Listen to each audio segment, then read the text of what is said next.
Salam sejahtera Malaysia, denyut nadi suara rakyat bergema di channel ini.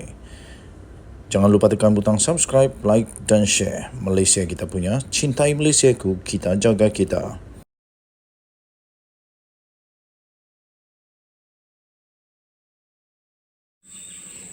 Salam sejahtera Malaysia, denyut nadi suara rakyat bergema di channel ini. Tuan-tuan dan puan-puan yang dihormati sekalian, ada satu artikel yang sangat menarik. Artikel yang ditulis oleh Sabuddin Hussein, tajuknya selepas PRN berakhir, kemana proklamasi Melayu. Tetapi saya tidak ingin membacakan artikel ini, tetapi apa yang saya ingin bacakan ialah di dalam perenggan terakhir artikel ini. Ditulis oleh Sabuddin Hussein 21 Ogos 2023. Perenggan terakhirnya berbunyi begini. Dua perenggan terakhir lah. Dua perenggan terakhir. Saya bacakan dua perenggan terakhir. Sekali lagi, kemana POM selepas ini? Terutama Tun Mahathir tentunya belum padam lagi gairahnya daripada mahu menjatuhkan Anwar. Apakah sebagai pilihan? Apakah sebagai pilihan tiada lagi pilihan? Tun Mahathir akhirnya akan menyertai PAS? Wow. Apa pendapat kamu kalau Mahathir masuk PAS? Bukankah dulu Mahathir sangat tak boleh ngam dengan PAS? Dia tak boleh ngam dengan siapapun di dalam PAS. Tapi adakah hanya kerana ingin berkuasa dan dilihat relevan semula?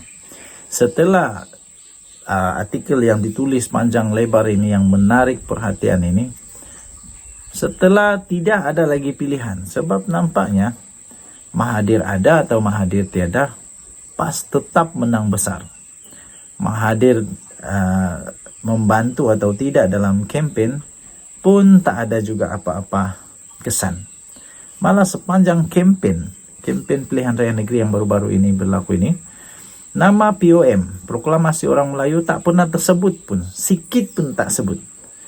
Hanya sekali saja Mahathir ada datang ke beberapa tempat untuk tunjuk muka. Tunjuk muka, pada pendapat saya hanya tunjuk muka. Sebab kenapa? Dia datang pun sebenarnya tak ada apa-apa kesan. Dia tak datang pun tak ada apa-apa kesan. Lepas itu dihantarlah seorang utusan 17 nama untuk dipersembahkan. Supaya kalau ada peluang untuk bertanding dalam pilihan raya negeri di bawah tiket PN. Tapi ditolak, tak diendahkan. Akhirnya menang besar juga Perikatan Nasional PAS terutamanya. Jadi apakah yang ditulis oleh Sabuddin Hussein ini akan menjadi kenyataan, yaitu Tun Mahathir akan menyertai PAS? Pada saya, tak perlulah Mahathir masuk PAS. Kalau dia masuk PAS pun tak ada apa-apa fungsi. Paling-paling fungsinya untuk diri dia sendiri. Tapi fungsi untuk PAS saya rasa tak ada. Kedua, kalau dia masuk PAS, dia akan menjadi aset atau dia jadi liability kepada PAS. Saya pikir dia akan jadi liability dan bukan aset yang besar bagi PAS. Kerana ideologi daripada Mahathir dan PAS tidak sama. Tidak sama. Apa yang sama sejak setakat ini, Proklamasi Orang Melayu itu saja yang diterima oleh Tok Guru Hadiawang. Dan selama ini tak ada yang pernah diterima. Okey, jadi tuan-tuan dan puan-puan yang dihormati sekalian, kalau pendapat saya, Mahathir boleh menyertai PAS. Ya, kalau dia mau, dia boleh isi borang. Tapi pada masa yang sama, pada pendapat saya, untuk bahagian PAS pula tak payahlah terima Mahathir. Kerana Mahathir bukan lagi aset yang besar untuk PAS. Tidak boleh jadi aset. Dia tidak akan boleh jadi aset pun. Dan malah dia mungkin boleh jadi liability. Dia boleh jadi salah satu punca kekalahan kalau bertanding. Mungkin boleh jadi punca kekalahan. Tapi tidak juga boleh ditolak. Ada juga masih orang-orang yang setia kepada Mahathir, pemimpin-pemimpin yang setia dengan Mahathir, yang masih boleh relevan lagi dalam politik Malaysia. Tapi pada pendapat saya, tak payahlah Mahathir masuk PAS. Lebih baik Mahathir bersaralah terus dari politik. Pergilah buat banyak-banyak amal ibadah.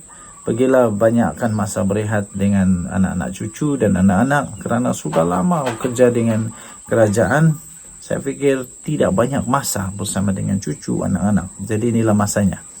Okey, denyut nadi suara rakyat bergema di channel ini. Sila tinggalkan komen anda. Kita jumpa lagi. Bye-bye. Salam sejahtera Malaysia. Denyut nadi suara rakyat bergema di channel ini. Dari sabuddin.com.net sekali lagi. Selepas PRN berakhir, kemana proklamasi Melayu? Kemana proklamasi Melayu yang diheboh-hebohkan oleh Mahathir dulu itu? Selepas PRN berakhir. 21 Agustus 2023. Di sebalik keputusan PRN yang memperlihatkan PN khususnya PAS telah berjaya memperolehi majoriti undi Melayu, dalam masa yang sama ia juga adalah berita pedih buat Tun Mahathir yang memperjuangkan proklamasi orang Melayu atau POM. Tanpa kelompok itu terlibat dalam kempen pun, cubaan untuk meletakkan 17 nama sebagai calon tidak diendahkan. Tiada mana-mana pemimpinnya termasuklah Tun Mahathir yang turun padang berkempen, dan malah POM tidak pun menjadi sebutan sesiapa yang bertanding. Hakikatnya PN tetap berjaya meletakkan dirinya sebagai pencabar unggul kepada PHBN. Lalu, kemana perjuangan POM selepas ini?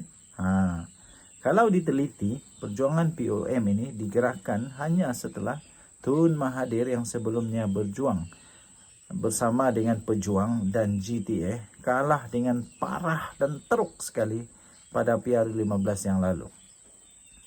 Untuk itu sekurang-kurangnya ada dua tujuan POM ini digerakkan. Pertama, untuk menekan dan menjatuhkan Anwar Ibrahim yang memang merupakan musuh kepada Tun Mahathir dan telah berkali-kali cuba dihalangnya daripada menjadi Perdana Menteri. Kedua, untuk memperlihatkan Tun Mahathir ini kononnya masih relevan dalam politik negara serta menjadikan dirinya ada tiket untuk bersama-sama di dalam dalam Perikatan Nasional yang merupakan satu-satunya blok pembangkang yang ada dalam negara ini. Berdasarkan keputusan PR15 di mana semua calon pejuang hilang dipusit dengan teruk, Tun Mahathir sedar beliau tidak boleh lagi berjuang melalui blok yang ketiga, terutama dalam usahanya yang tidak pernah berhenti untuk menjatuhkan Anwar. Namun, untuk beliau terus bersama dengan Perikatan Nasional, tentu ada sedikit rasa malu dalam dirinya. Berikutan perbalahannya dengan Mahyadin Mat Yassin pada 2020 yang lalu selepas berlakunya peristiwa langkah Sheraton. Setidak-tidaknya dengan menggagaskan POM, rasa malu untuk kembali bertaut dengan Mahyadin yang pernah memecatnya daripada Bersatu itu dapatlah dilindungi. Kononnya demi untuk membela nasib orang-orang Melayu. Itulah yang terjadi di mana setelah sedikit sebanyak menggerakkan POM dengan pelbagai aktiviti, Tun Mahathir akhirnya membuka mulut dan menyatakan sedia bekerjasama dengan Mahyadin. Kedua dan mereka telah bertemu sebelum PRN lalu. Pun begitu, berikutan Mahyadin kekal sejuk dan tidak menunjukkan jiwa sepenuh hati dalam pertemuan itu. Begitu juga dengan Hamzah Zainuddin selaku ketua pembangkang dan Setiausaha Agung PN Bersatu turut tidak berlebih-lebihan dalam memberi respon kepada POM dan Tun Mahathir. Sudahnya tiada apa-apa jalinan kerjasama yang berjaya terbina. Sebelum penamaan calon, seorang utusan POM telah datang menemui Hamzah Zainuddin dengan membawa 17 nama bagi dipertimbangkan sebagai calon PRN atas tiket PN. Malangnya tiada satu pun nama yang dihantar itu diberi pertimbangan oleh PN. Maka itu walaupun sebelum ini POM agak riuh rendah dengan pelbagai program dan mengeluarkan kenyataan atas banyak isu, disebabkan tidak berjaya menumpang sebagai calon atas nama PN, mereka akhirnya senyap sunyi dan langsung tidak berbunyi sepanjang tempo kempen PRN diadakan. Pendek kata, dengan tidak ada wakil POM menjadi calon, seterusnya tidak turun membantu berkempen dan POM juga tidak disebut sepanjang kempen, gagasan perjuangan Tun Mahathir itu pada hakikatnya telah dilupakan terus ketika kempen PRN yang lalu. Kesian. Artinya, walaupun PN berjaya memenangi majoriti undi Melayu dan menawan sebahagian besar kawasan Melayu, ia bukanlah disebabkan oleh POM. Jauh sekali ada cop jari dan peranan daripada Tun Mahathir atas kejayaan PN itu. Sekali lagi, kemana POM selepas ini? Terutama Tun Mahathir. Tentunya belum padam lagi gairahnya daripada mahu menjatuhkan Anwar Ibrahim. Apakah selepas pilihan raya, setelah tiada lagi pilihan, Tun Mahathir akhirnya akan menyertai PAS? Wow, what? Ditulis oleh Sahabudin Hussein, 21 Agustus 2023. Adakah Mahathir akan sertai PAS? Kita jumpa lagi. Bye-bye.